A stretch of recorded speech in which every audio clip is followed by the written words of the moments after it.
The analogy made was not intended to put malice in that particular statement. Ang gusto natin is i-point out that kadalasan may mga statements which are taken out of context. Dapat tignan yung kabuuan at hindi dapat nagpupunta sa konklusyon.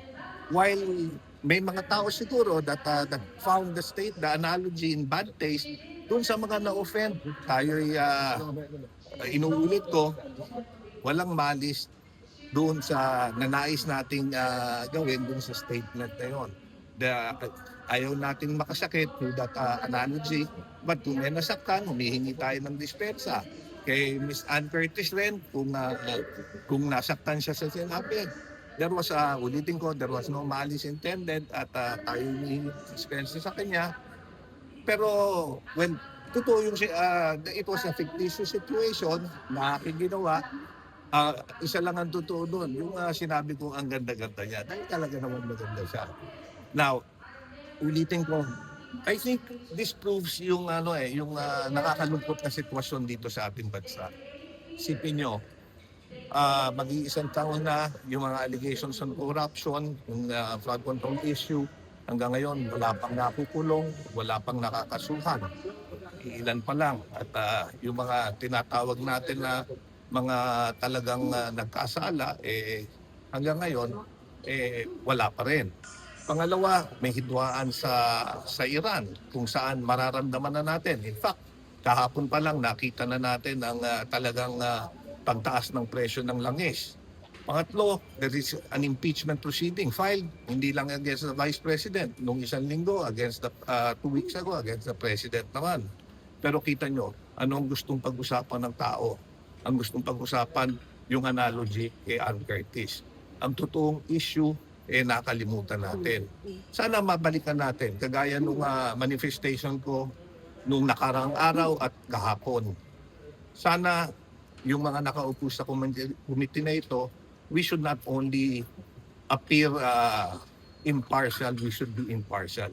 Kung anong panuntunan, kung anong batayan, kung anong standard na ginamit natin, nung dinispose namin yung impeachment complaint kay President Bongbong Marcos, yun rin yung gamitin natin against VP Sara. Para people will see that there is no bias dito sa pandinig na ginagawa natin. So, may panawagan daw sa inyo si Kong Percy. Sabi ko lang Ilalim daw po kayo ng gender sensitivity training. Palagay ko that's uncalled for kasi ang sinasabi ko nga that the analogy was purely taken out of context and there was no malice meant in that statement. Kung babasahin nyo lang yung kabuuan ng statement, ng analogy, in the context kung saan ginawa yon, then makikita natin.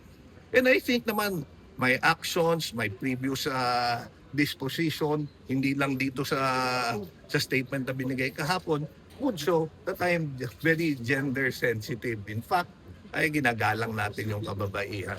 As I mentioned, kung yung conclusion naging may malice, hindi yun yung intended nung intensyon ng aking analogy. But why do you even have to say that, sir? Bakit po kailangan sabihin yung analogy niyo? No, actually, alam mo, biglaan yung analogy na yun dahil di ba pinakita sa video yung kay VP Sara at one of the allegations being used for the impeachment yung desire at saka yung kanyang imagination to inflict harm.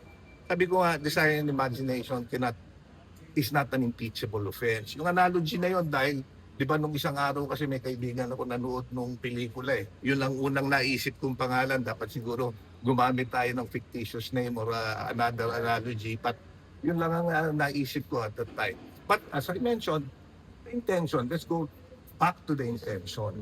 There was no malice intended in it. Pero nagsisisi ka, sir, nagsimabit mo yung analogy. Well, sa pagbigay ng analogy, I stand by my statement that analogy was used to prove that statements are oftentimes taken out of context.